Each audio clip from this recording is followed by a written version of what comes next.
그러니까.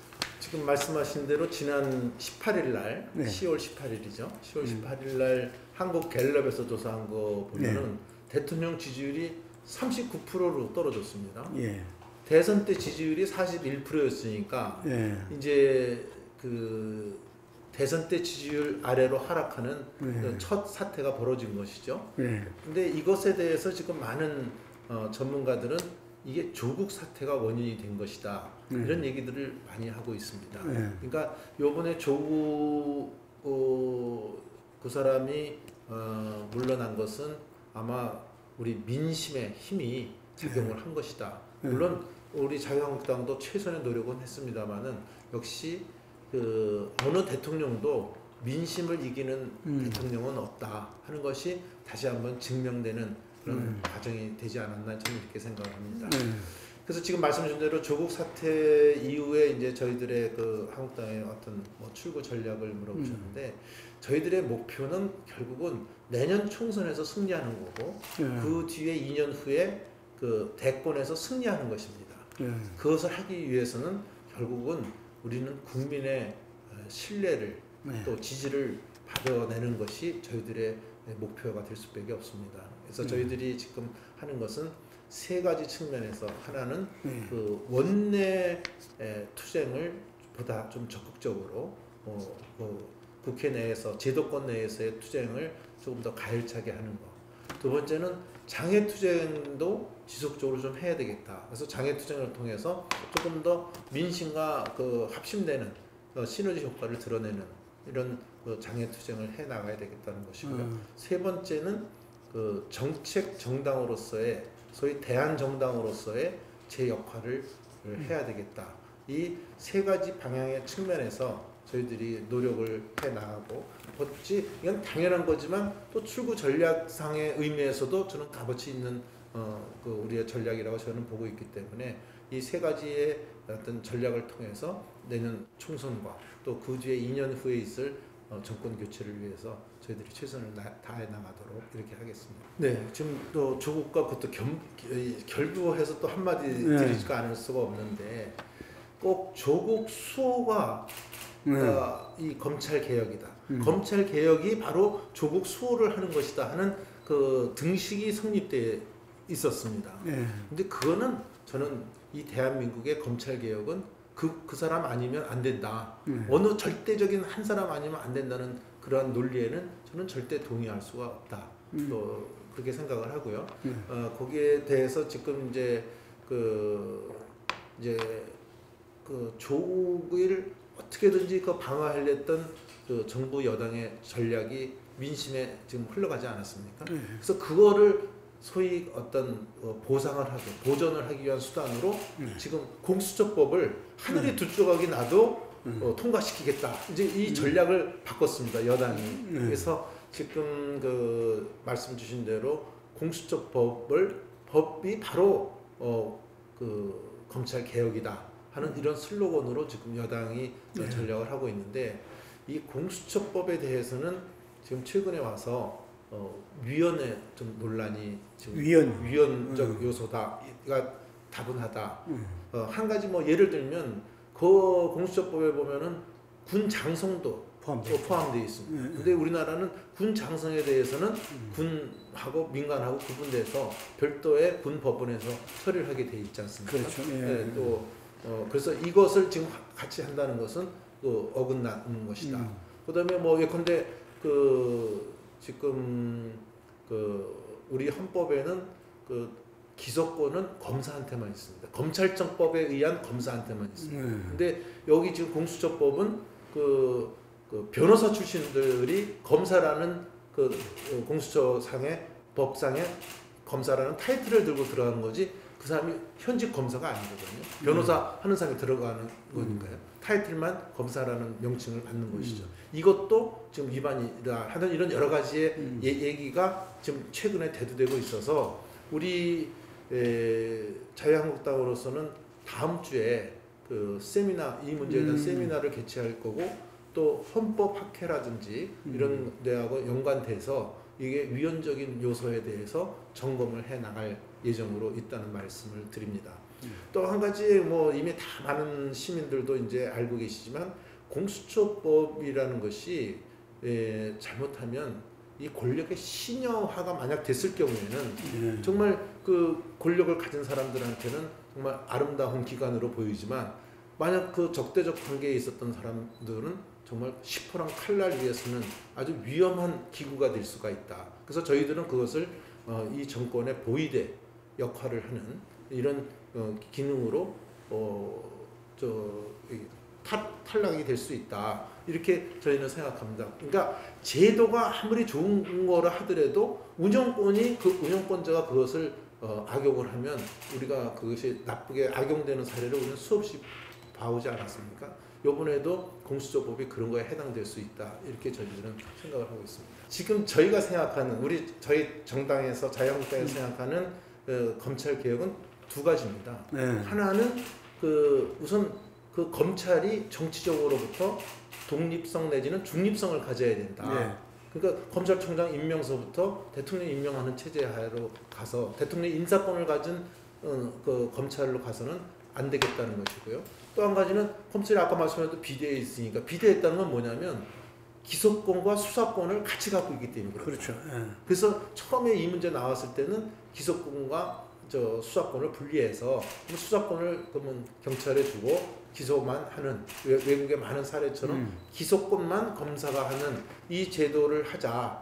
이제 여기서 시발이 됐는데 그게 아니고 지금은 이 여당은 전혀 다른 공수처라는 별도의 또 제2의 또는 그 대통령의 여러 가지 그 어떤 악용될 수 있는 처지가 있는 기소권과 수사권을 다 갖고 있는 이 공수처를 다시 만들겠다. 이건 안 된다. 저희들은 이렇게 생각하는 겁니다. 그러니까 여당은 굳이 변명을 어떻게 하냐면 제2의 검찰인 이 공수처를 만들어서 검찰을 제약하려고 하는 건데 그건 뭐가 나쁘냐 이렇게 하지만 지금 쉽게 얘기해서 기소권과 수사권을 다 가진 공룡의 조직이라서 이거를 어떻게든지 해결하려고 해서 이걸 분리시키려고 하는데 오히려 기소권과 수사권을 가진 공수처를 또 만든다는 것은 소위 넌센스 아니냐 저희는 그렇게 주장을 하고 있습니다. 설사 그 지금의 논리를 다 받아들인다고 합시다. 설사 받아들이면서 만약 그 처장이라는 사람이 그래도 비교적 중립성을 가진 사람이 갔다 하더라도 그 밑에 검사들이요. 검사들이 지금 현재 나와 있는 공수처법을 보면 25명으로 구성하게 되어 있습니다. 근데 여기에는 현직 검사는 한 반 이하로 되고 지금 변호사 경력이 있는 일정 경력의 변호사 경력이 있는 사람이 그 공수처의 검사가 될 수 있어요. 그러니까 지금 저희들은 뭐를 걱정을 하냐면 공수처장이 아무리 중립성이 있는 사람이 왔다 하더라도 거기에 수사하는 검사들이 지금 까놓고 얘기해서 민변의 변호사들이 와서 포진을 해보면 처장이라는 사람이 결국은 무슨 힘을 발휘할 수 있겠느냐. 거기 검사들로 깔려있는 사람들이 민변 변호사. 그러니까 제2의 민변 검찰청이 될 수 있다. 이런 지금 우려도 있기 때문에 지금 그 말씀에 그러니까 이게 참 제도가 난 저는 공수처 자체도 제도가 좋다고는 안 보지만 설사 제도가 좋다고 하더라도 이거를 얼마든지 지금 또 돌아가는 상황으로 봐서는 악용될 수 있는 여지가 있기 때문에 이건 위험하다. 또 이렇게 기소권과 수사권을 가진 제2의 그것을 만드는 것은 세계적으로 좀 거의 없다는 거죠. 북한하고 중국 정도다. 이렇게 지금 얘기들을 하고 있어서 이제 이런 것들이 하는 것이고 또 한 가지는 이것에 대해서 조금 더 심도 있게 헌법학자 전문가들도 좀 하고 또 법률 율사들도 하고 해서 충분한 논의에 의해서 이거에 돼야 되는데 그것이 논의가 아니고 지금 갑자기 조국 이거 하더니 갑자기 지금 이달 말까지 또 통과시키겠다 막 이렇게 밀어붙이는 형태는 결코 바람직하지 않다 저는 이렇게 봅니다. 우선 지금 그 문제 10월 29일 이후에 가능하다. 근데 그 뒤에 이런 얘기가 나왔어요.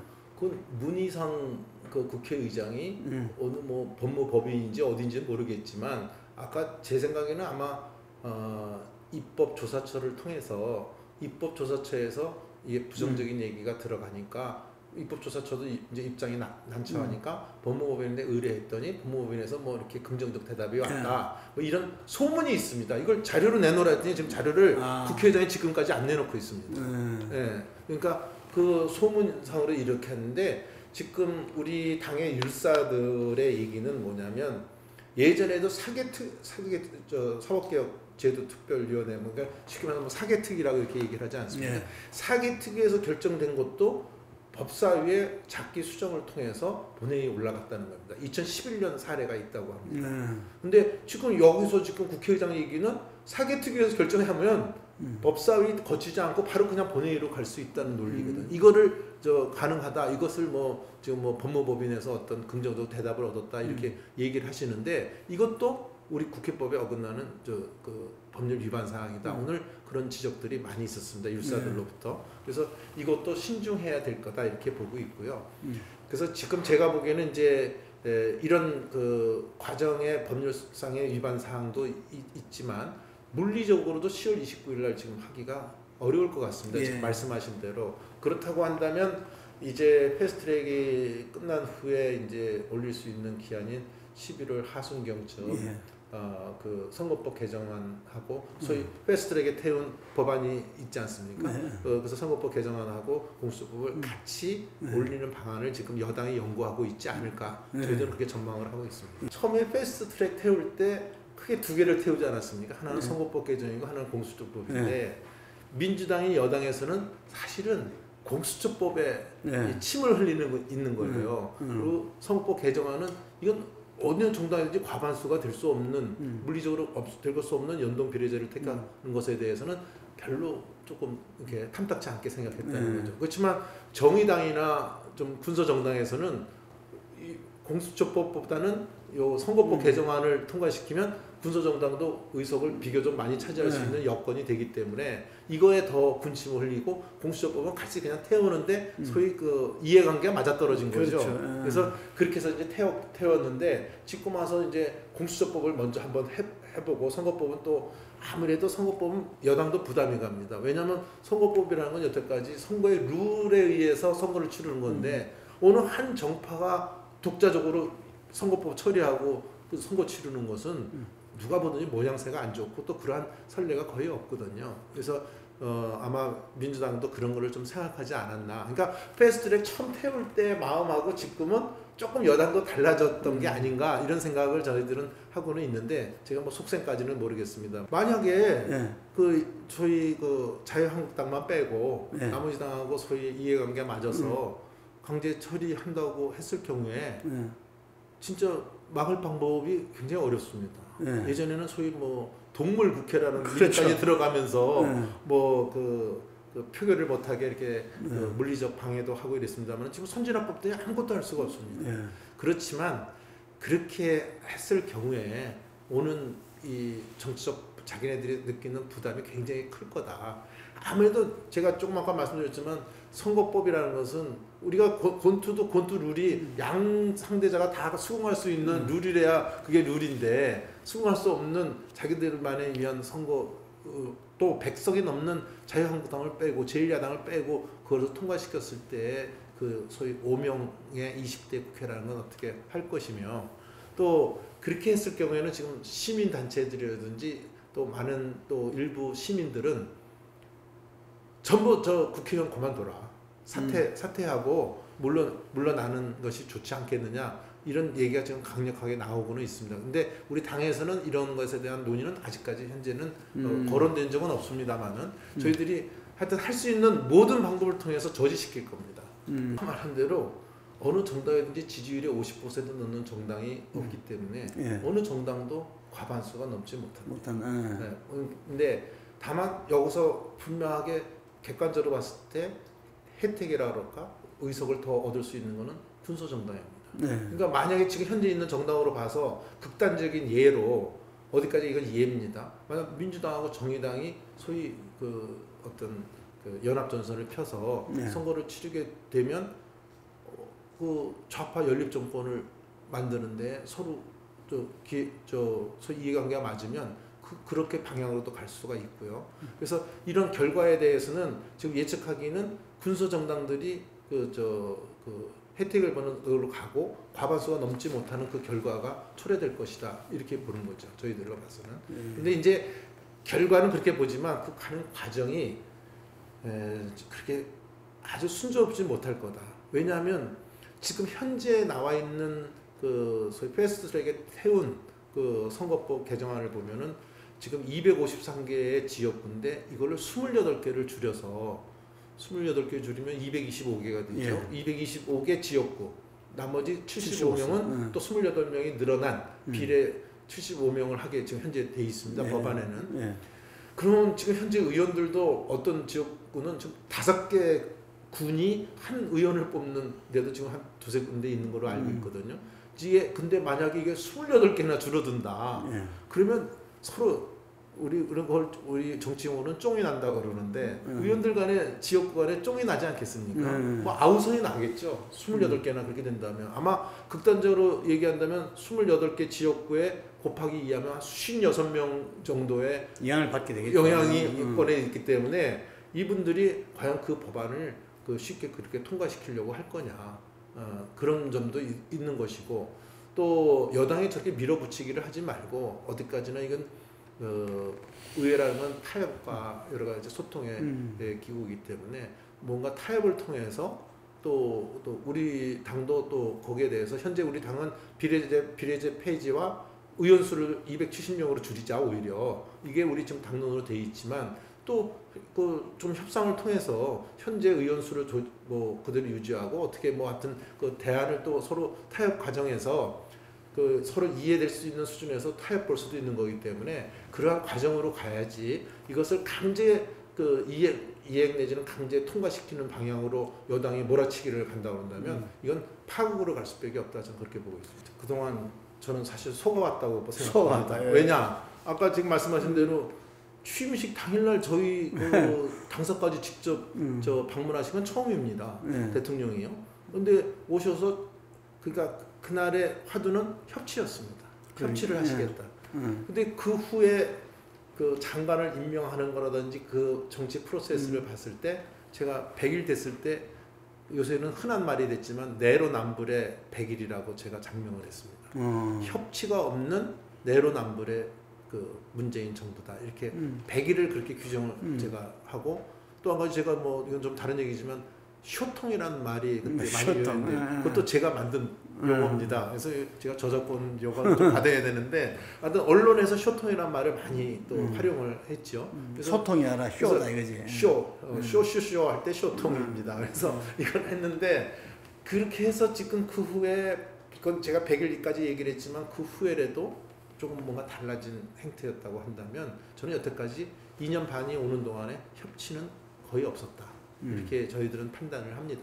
그렇기 때문에 이 법도 협치를 과연 하겠느냐, 저는 부정적으로 생각을 하고 있지만, 그래도 또 일말의 기대는 이 선거법이라는 것은 그냥 뭐 다른 법안하고 다르기 때문에 이건 협치에 의해서 이거 해결해 봐야 된다. 그러니까 보다 대통령과 정부 여당이 보다 이 선거법 개정안을 위해서 지금부터라도 제1야당 그 소매를 붙잡고 밤새고 우리가 하자, 이렇게 해야지. 아니면 우리 강제 통행한다, 또 요새 뭐 문희상 국회의장이 어디 외국 나가셔서 뭐 언론에 보도된 바에 의하면 뭐 어느 당에 3분의 2 이상 차지해야 뭐 한다, 이런 발언을 통해서 자기네들이 어떤 모든 것을 국회를 독점 체제로 가져가겠다는 것은 이건 잘못된 생각이다 하는 점을 다시 한번 시작합니다. 그래서 결론적으로 말하면, 다시 말하면 지금 말씀대로 되도록이면 협치에 의해서 지금부터라도 남은 기간 동안 최대한 여야가 머리를 맞대고 선거법 개정안을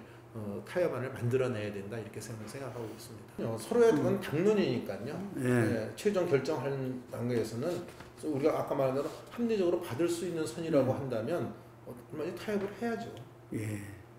알겠습니다. 그리고 또 한 가지 그냥 일반적인 얘기지만, 원래 야당은 반대를 하는 겁니다.